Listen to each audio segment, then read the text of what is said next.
Ladies and gentlemen, boys and girls, let me show you all a quick magic trick. Now the ring goes from the finger into the fist. We give the fist a nice blow and it disappears. Where does it reappear, you might be asking? Yes, back onto the finger.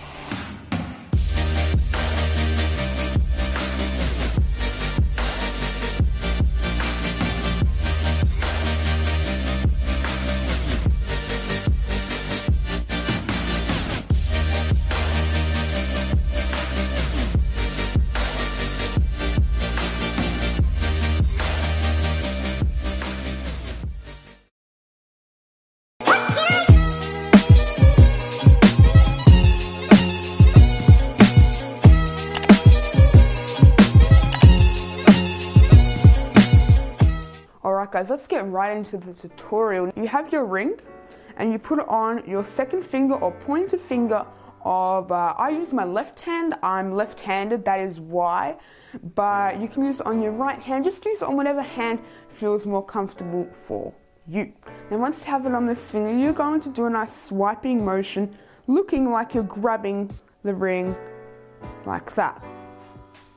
But in actual fact, what is happening is you're switching fingers like I mentioned earlier and grabbing nothing. So now in your closed fist, there is no ring. Now the motion when you're switching fingers like this does require some practice, and I have a few tips to make it look more realistic in a way. The first one is pretty much when you are showing your ring, when you have it on your pointer finger and you swipe, you normally at the start have it kind of face on to the camera or to the audience, wherever you're showing it to. But then if you were to swipe and you were to change to your middle finger, then you would still kind of see the ring over here. So that's why I turn my hand so it's side on to the audience.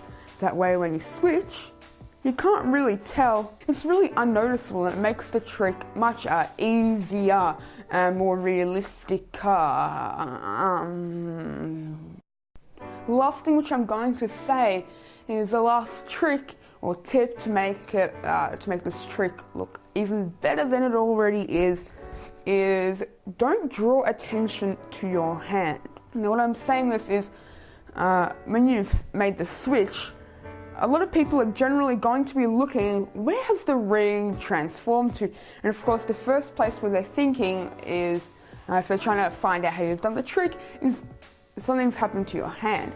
So you want to draw attention away from the hand with the ring and back into your closed fist, which is supposedly going to have the ring. Now you can easily do this just by bringing it a bit closer to the audience or to the spectator. That way, generally psychologically, people are going to be more focused on the object or the thing that is closest to them and not to an object or an element that is further back. That is just a thing that normally happens in their brain. Pretty much now, all the hard work is done. It is up to you to think of a way to produce the ring back onto your finger any way you like. You may have seen in the quick kind of montage at the start of the video, I did a few examples. When you thought that the ring was in my hand, I blew on it, it got empty, then I showed my finger and it had the ring in it. Did I say got empty? That is very badly English. My favorite way to do it is pretty much you get the ring, you switch hands, you throw it on. So it looks like you've got the ring in your closed fist and you're throwing it onto your finger. But of course it already has the ring on it, so you need to do, switch fingers back again. And I think we now have come to the end of the tutorial.